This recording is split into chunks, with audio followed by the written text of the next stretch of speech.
together. We talked about it. Yes. It was in Romania. Oh, wow. Bucharest in... It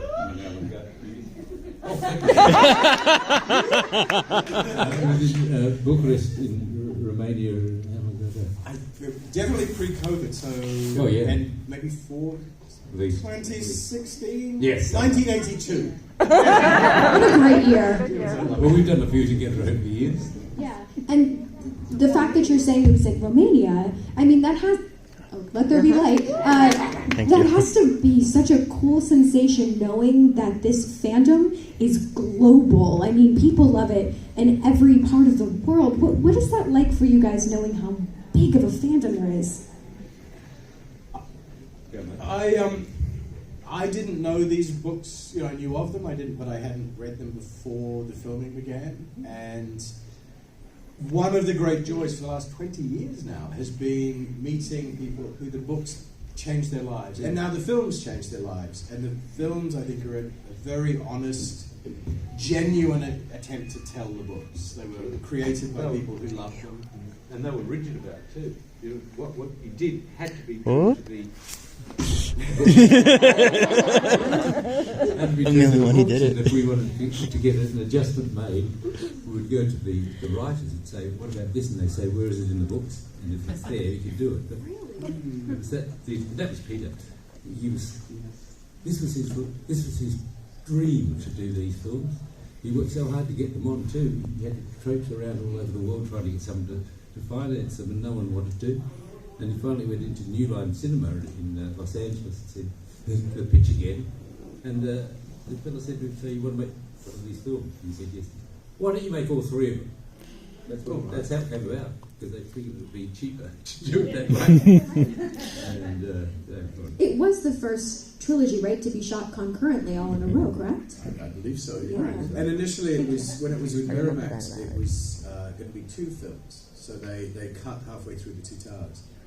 And that had never been the intention, but it was, the bosses were saying this is what we're going to fund. So when it all changed and New Line stepped in, then it truly became... Yeah, and I think it is perfect as three films. It needs to be three films. I think so too. Yeah. Yes. For sure. And they were very supportive, weren't they? Yeah, they were amazing. Everyone was supportive of it. But it deserved to be supported. And Jackson just was on fire. He was on fire. What was his style like as a director? I couldn't do a caricature. Nah, it's just amongst us. Yeah, look, he was... he wore shorts in the middle of winter. New Zealand, this is. I mean, it's crazy. He waddled a lot. And whenever you do something, you say, yeah, do it again. Do it again. I had one scene. Anyway, I had to fall backwards onto the stairs. And so I did the actually thing, protected myself going back. He said, no, you look like an actor. What? No, you look like an actor. And so then in the after part of the sweethearts, they brought out some padding so I wouldn't hurt myself. I felt like, you get rid of the padding! Make it real. So I finally did.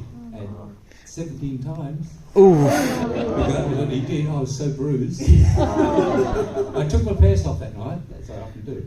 And I was out with the boys, and I said to Billy, "Boy, have a look at this." He took a photo of it. And I've never seen that photo, but I imagine what it looked like. It's somewhere on the internet. But it is it? Yeah, one of those soft porn. Yes. Old guys porn stuff. Noble buttocks. Oh, yeah. It'd be an S&M one, because I'm so bruised, I tell you. Peter Jackson was on fire. He worked with a cinematographer called Ian Leslie, who was in Australia. They were like joint hip. The way they worked together. And unfortunately, he died prematurely just recently, a couple of years ago. Well, I wondered how Peter would survive without him. Just amazing to watch. He played and they spoke with a lot of them. And they sort of would know. Yeah. There were moments when there was one day, I think 5 different units were shooting, and sometimes you'll have with a film you'll often have a second unit, and that's usually much smaller. These were full industrial, big budget movie units. So they were the last day. It was on the last day. 5 lots going all at once. Yeah. And Peter would be in a tent with monitors all there, and he would be, talking here to buy. They have their own satellite. New Line bought him a satellite. Wow. And I think satellite time. But so he would, on a mountain 300 miles away, people were filming in the snow, and he'd be like, "Yeah, no, a bit over to the left. Yeah, move that. Okay, right. No, let's have a look at that. Rehearse that. Yeah, okay, set that up." Then he'd come here and they'd be in studio, then he would rush into a studio beside him, then he'd pop his head out of the tent and go somewhere else. And he had all through the film, he knew where every piece was going to fit well before it even became, on celluloid. He understood every beat of this film and every frame of this film, I think, before we ever arrived anywhere near it. They've done a storybook. Sometimes in film and television they do a storybook, an artist Bloop. sketch of the... Bloop, bloop, bloop. Very nice. They do a storybook, and that's a sort of a guide for what shots they'll take. With the 3 films of Lord of the Rings, they had done this, which was absolutely intense and accurate all the way. So the reference point was, doesn't matter, it was 9 months into the shoot. And they go, oh yeah, I remember that. Okay, we'll do that. They had it planned, which is why it worked so well. I was in there. You were in there. I did the voice. I played Frodo. I played Legolas. I played the Nazgûl. Did you? Yeah. Were they in the film with me? They were the You other did ones. it for No, me. I never got to play Denethor. No, I remember you. They left that. They said, to be played by John Noble. Oh, yeah. Great. But it was we did that over. First we recorded the 2 films as a radio play, and then we did the 3, and it was the most fun because we had no idea they were going to big films. We just thought, oh, Peter's making it he'd made slasher films before and Heavenly Creatures. Beautiful. And so we were, we go, how does a Frodo talk? I'm going to be Frodo. But the Nazgûl, this is the one thing I will, apart from being a Lego character because of this film, is the Nazgûl sound, that kind of sound. Basically, that I made that. Fran claims that she did, and her scream is also in it, but that is my original scream mixed in with the Nazgûl. Thanks very much. You heard it here. Wonderful story. Good night.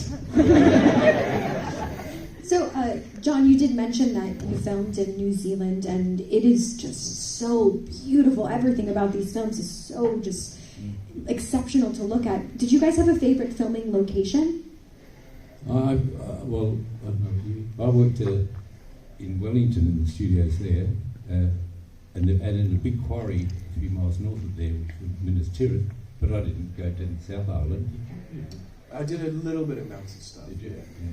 It's the most beautiful country. It's a tiny little place. The whole of the New Zealand population was involved in this film. It seemed to me. Seriously. They took it so personally. At one stage or other, they wanted a few horsemen to do a charge. And we had hundreds and hundreds of people turning up from all over the island with their horses in the back ready to go. And they were very undisciplined too. They were terrific. That's the way that New Zealanders... Wellington was turned over to us, wasn't it? Absolutely turned over. I think at one point they needed sound effects of marching and the urukai coming. And so Peter probably just phoned the head of the army and said, can we have your guys? And then he phoned a stadium and said, can we have the stadium? And so all of the New Zealand army just turned up in the stadium and he got to be Mussolini and go, march! And they recorded the entire New Zealand army being urukais. So don't pick on us because we'll send an urukai when Australia invades. As if we bother. What did he say? If we bother.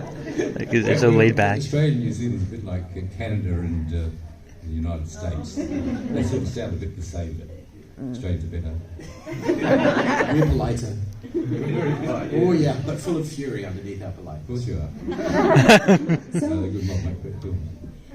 if it's okay with you guys, we're going to take some questions from the crowd. So just put your hands in the air and we'll call you. All right, let's go this lady right here. Do you have any souvenirs from the filming? Like original souvenirs? The only thing I took was a pair of ears that I was given, and they are rotting and mouldering and festering, quite possibly evolving. So. Sounds like a scene from Fringe. He actually grew an ear once. No, I didn't take anything. I'm not a collector. Or a thief. I did take a pair of sunglasses off a set once. I still think about that. Joshua Jackson's going, oh my eyes. No, but a lot of people did, and somehow or other, those belong to history, a lot of those things now. I mean, anything I would have taken went on tour with the touring exhibition of the show, so there's nothing I would have taken. I think it's all in a museum in Los Angeles now. Is that what it is? Yeah, I know my sword's there on the festival. It's cool. There's a fellow. Our sweat is in a museum. His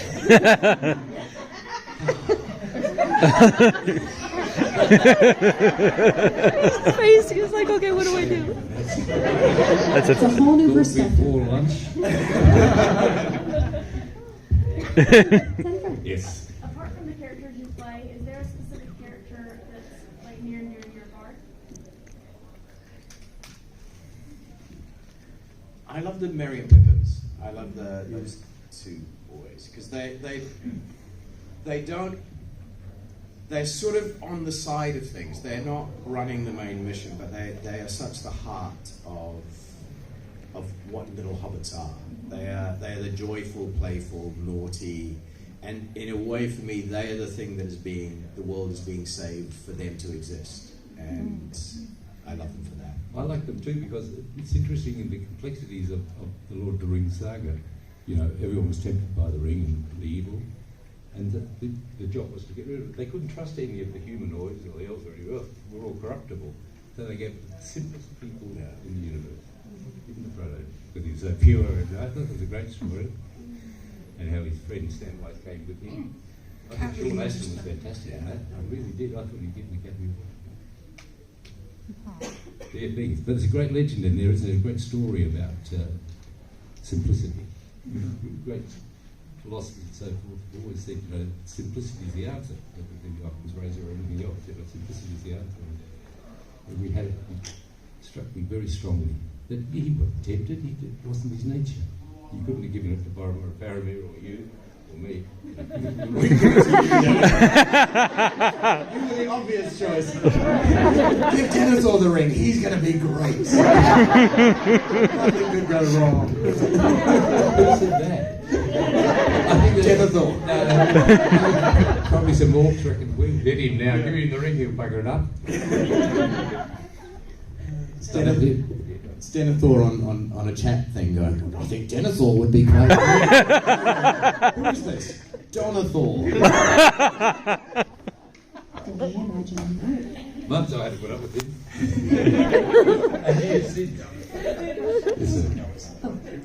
Yeah, we'll go to you, and then we'll go to you next. Go ahead. Question for John. Can you tell some unusual stories about working with Ian McKellen? I can tell you this, that when I came into I was a stage actor, and Ian McKellen was considered to be the best Shakespearean actor in the world, probably still is. And he was a legend, and he's also such an interesting fellow. So I was a bit in awe, perhaps, of working with him. And he's a fantastic person to work with. But I'll tell you a little story about his generosity. You know, when we're doing films, sometimes there'll be a scene shot, a long shot, and from someone's point of view, and then it'll turn around and the other point of view. I remember once we were filming up in Cherith, a parade up down the street or something or other, and my character was there, and I was watching Ian out of the window, watching the parade, and then obviously when that all went past, they turned the camera around, and Ian McKellen was there in the back. He didn't have to. As just going through doing what I would do as a professional actor, which is supporting the other fella, he just stayed there. And someone said to me, "You don't need to be here, a president." He said, "Oh no, John's here to me. That's Ian McKellen. It's a story, isn't it? That's I nice. like him a lot. He's a very smart fellow, very funny, naughty one. gifted. Great. In the yellow, go ahead. Yeah. Do you guys have any favorite particular moment of filming, other than falling down 17 times on the stairs?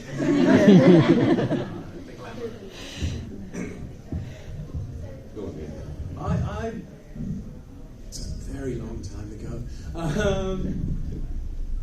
The joy I had, not sort of specific time, but I would come and go. So I was up in Auckland, another city, doing a TV show. And so whenever they would say come down, and sometimes you're going down to shoot one day, but you would be there for 2 weeks because they changed the schedule and so forth.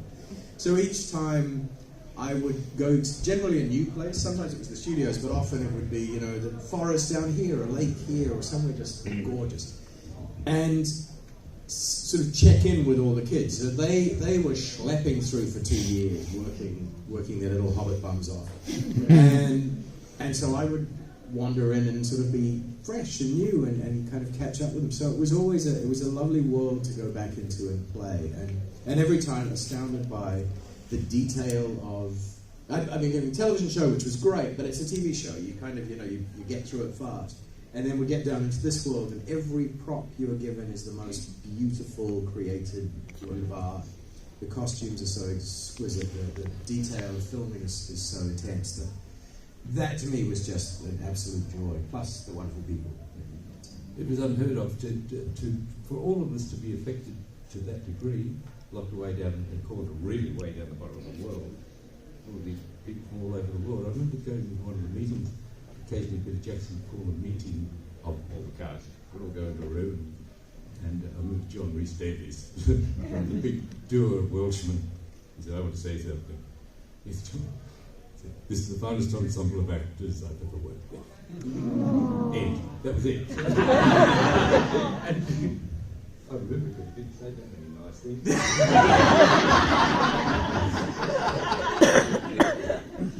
That's the way I felt, and I could recall, this might be an secret, but in the whole process of Lord of the Rings, I can only remember one person being let go of, as it was. It was an actor who didn't want to do what we all had to do, to prepare, and he died after do that, so he wasn't there next time.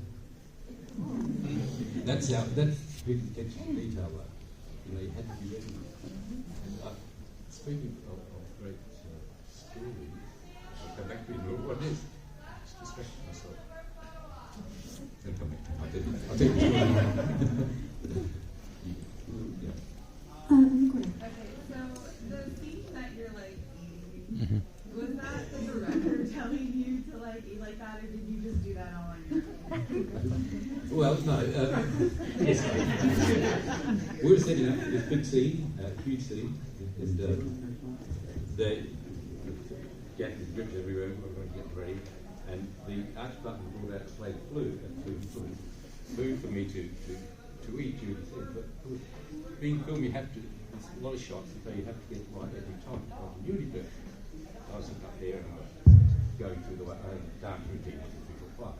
Can you tell about the mic? At one stage, Jackson was looking through one of the many monitors and he saw me squirting raspberry juice out my face. And he kept running out, waddling out, very excited. He said, "Can you do that again? Can you do that again?" And he liked that bit. So I think so. So we stuck a tomato in there and said, yeah.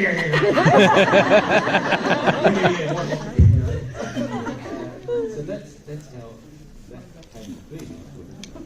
Right, turned out to be one of the high points of the show.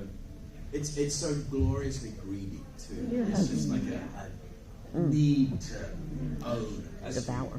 It's true, Craig. But what they also did in that glorious scene that it was then they put the soundtrack in there and they amplified the sound of the punch in there. Which I didn't do, I tell you.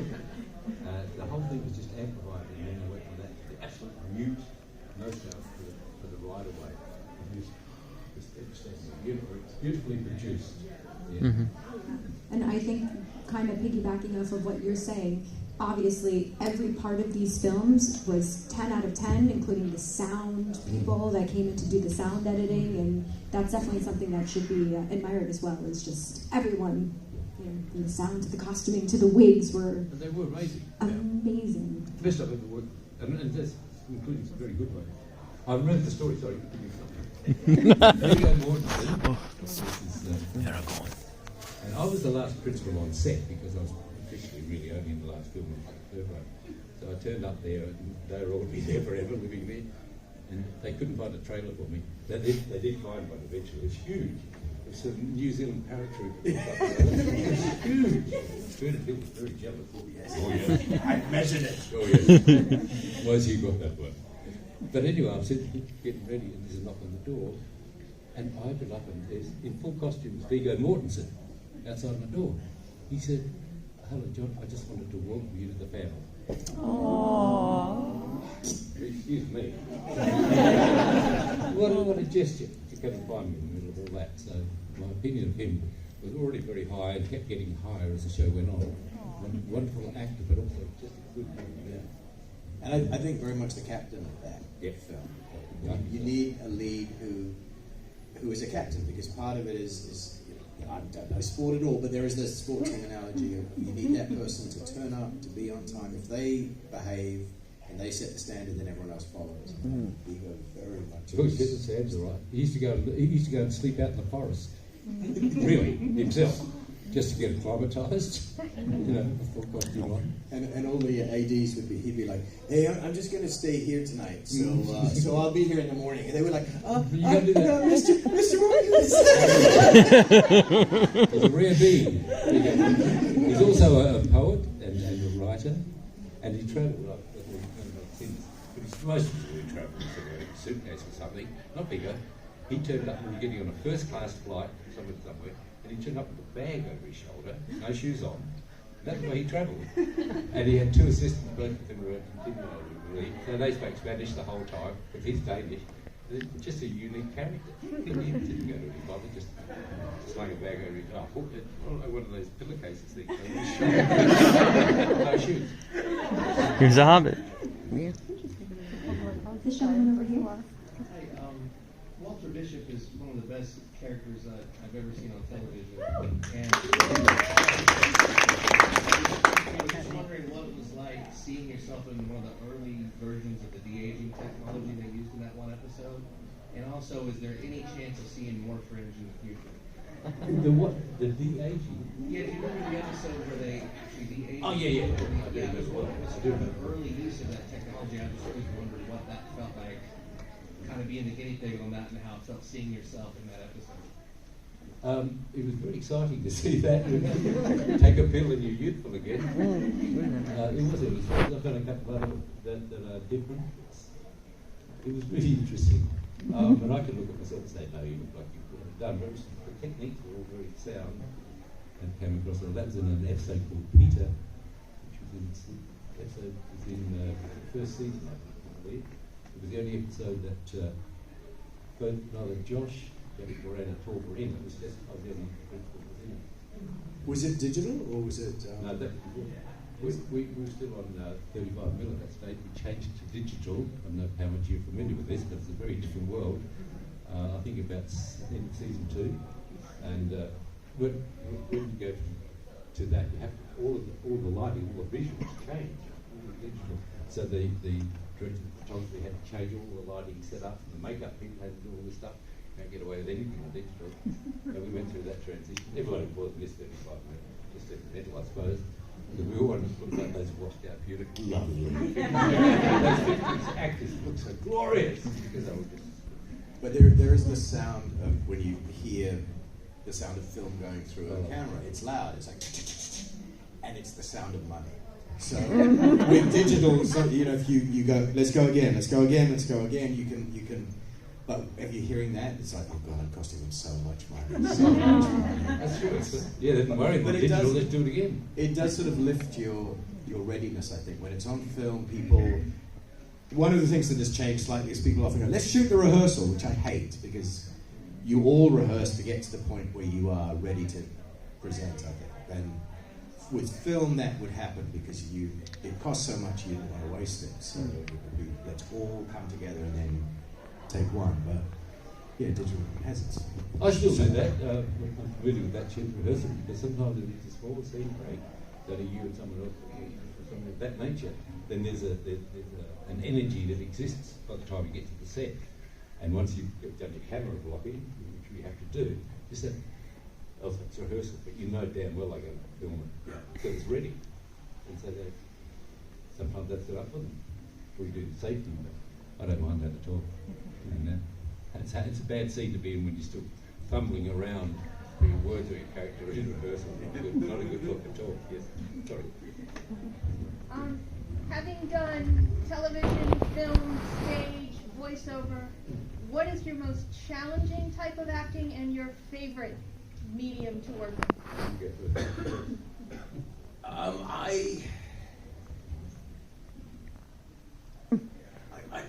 I still find the most challenging thing I find is playing an American. It's easy. I get better, I get closer and closer to it, but I still find that there are other accents in the world I feel very comfortable in. America is, it's still difficult.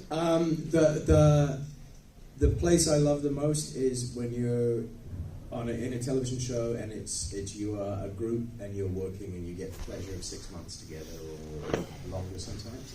And for me, it's the carnival folk. It's you get to be part of a crew and a large dysfunctional family, and you get to make the show that hopefully you all love and care about. And to me, that is the happiest, most joyful place to be. I concur there. I like television because of its things you've described there, and also I'm coming a little bit speedy, a bit ADD, so I'm going to get on with things. I love the pace of it. You know, just it's so fast, and there's no time to rehearse really. Usually, you say, okay, block it, let's do it, and so it's always exciting. You get a spontaneity about it, and what you were talking about, the comradeship that exists. And the little petty fights that go on, and sometimes not with people like us, but sometimes. I like that, and the process is so astounding. You can take time to think about how a show gets from a script coming in late, and they always come in late, you know, and you get this block of stuff, and they get revisions every day. You get that, and about 2 weeks later, you've finished the filming, you've done your bit, then it goes off to post-production. And these brilliant musicians and sound technicians and everything get working on it, and the whole thing's finished in about a month.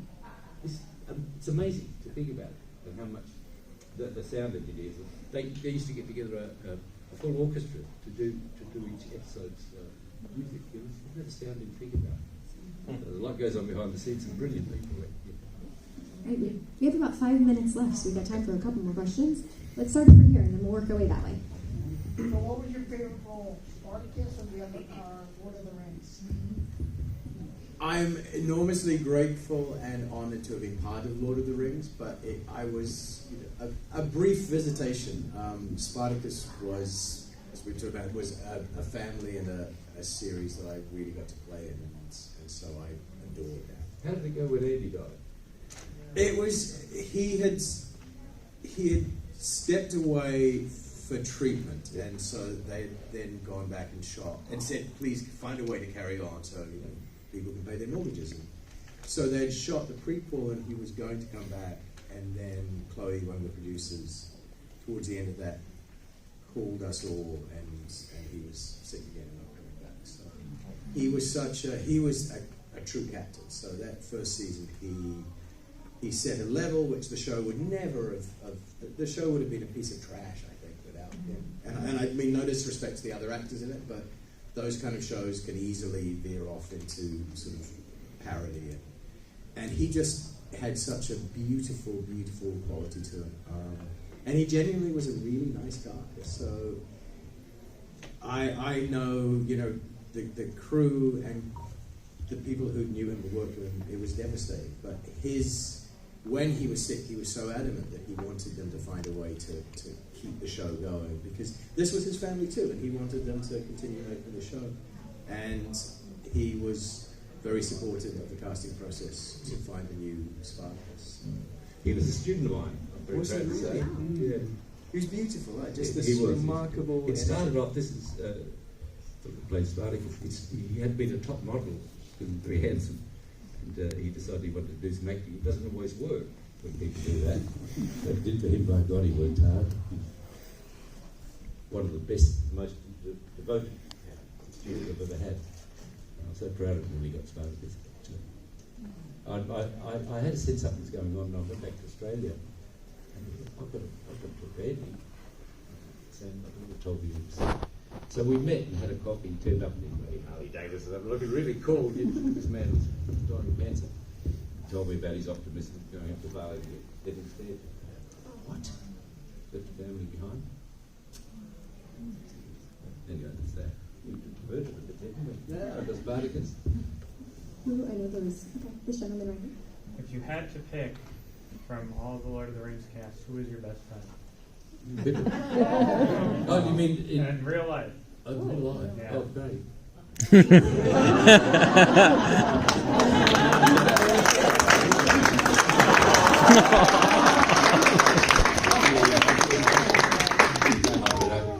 It was like a big family. I was probably closer to the hobbits than anyone else. You know, we used to go to an evening sometimes. Well, that's the naughty hobbits. And Orlando was a bit naughty in those days too. Good old days. Did you answer? Okay. They're besties. With the blue hair. Me? Yes. Okay, more specific question for Craig. You were talking about working on a TV show. I hope you were meaning Legend of the Seeker. Yes, I was. Okay, my question is, do you wish there would have been another season to wrap up the story, or were you relieved it was over? I don't care about wrapping up the story. I just would have loved another season to play and wear the wig. It was. It was a lovely. It was a silly, fun show that we just had. Did you play on Legend of the Seeker? Good escape. No, it was a great, silly, fun show, but it was, it just was at a time where it was too expensive, and it wasn't syndicated. I don't know how it worked, but it was so random where it played over here that it never kind of was sellable. But, you always want another season. Usually I do, but there's some actors can't wait to get out. It's the same thing. It's amazing. You get cast in a play, for example. You desperately want us to do this, and you've got cast, and you thank you. Within about a week, the actors saying, "Oh, good, this will never be ended," you know. Only 3 months to go. Oh, what's wrong with you people? For enough actors to do it, and you go, "Oh God, I can't stand it." Thank you for it. Moaning. Oh, Griswold. Dreadful. Yeah. Yes. I think we had one more question over here. Yes. Okay. What are you guys' thoughts on the Amazon's Rings of Power show? And it just started.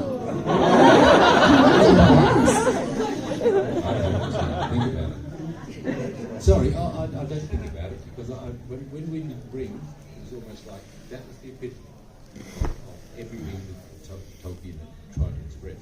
So when people actually said to me, "Would you be interested in doing another one?" For the Hobbit, not that I could have been. I said, "Oh no, that I want to hold on to that. For me, I want to hold on to that idea." So I haven't really followed the other one yet. It's just about to open, or has it opened? Two episodes are up. Hmm? 2 episodes are up right now. The clips I've seen, I think it looks utterly beautiful, and I think they've painted the world. The world feels very similar visually. And I think it looks great. I talked to someone earlier today that watch it and then make a decision. There is a tendency of internet, which does kind of break my heart, of like piling on stuff before it even happens. It's like, just give it a chance, watch it. And the story belongs to everyone. It was put out, 80, 100 years ago? And people hated Peter for doing it. They were jumping on him at the beginning. Let them tell their story, and you might not like it, but there's going to be people who fall in love with it in the way that you fell in love with Rings. So, I promise you, I'm not working for Amazon, but a whole lot of, like, a vast amount of people put their hearts and love and time into this thing. So I want to watch it and make a choice rather than having a strong opinion before I know anything about it. So. I think that was our. Oh, okay. Let's ask. Final question. Go ahead. If I'm I remember you got to play yourself, playing your character in Lord of the Rings in episode 11 till tomorrow. Yeah. What was that like? That was like It was the weirdest thing. I don't know if you know Legends of Tomorrow, but I was doing the voice of Moloch, the big bad. And at one stage or other, there's something had happened within the story, and they were trying to work out whose voice that was. And one of the housemen was watching Lord of the Rings. He said, "That's that voice there." So they recognised the voice as same as Denethor, so they did a quick look back in time, and they found me on the set, on the set in New Zealand, as an Australian, dressed up, I wasn't sophisticated. And they came along and said to me, "Well, would people want you to do these extra lines, for some reason or other?" I'm carrying on. "Oh, bloody Peter wouldn't want me to do that crap. This is I'm not as athletic as I go." And all right, give it a go. And so I did it, and that was called. The episode was called Star of Your Opal. That's the weirdest. But it was great fun. And the crew, I knew the crew, all the crew from the years of working up there. So it was fun to be back there again. But it's weird to think. I'm downloading that this evening. Ripping that out of the internet. One of the other gangs they wouldn't let me do them either. So did the big bad evil possess you, or were you John Noble, the big bad evil? No, I was Denethor, had a voice similar to whatever I was trying to copy. They worked it out anyway. Peter wouldn't want that. Let it go. Thank you. Thanks for the question. Great question. By the way, they replicated the costume beautifully. I have to say that. Oh wow! Thank you. And so before we wrap it up, do you guys have any final thoughts for this afternoon? Thank you for coming. It's a joy.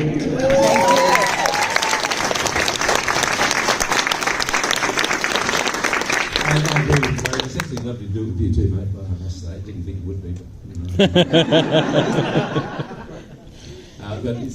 for me, it's always a pleasure to talk to people that are observers of our work.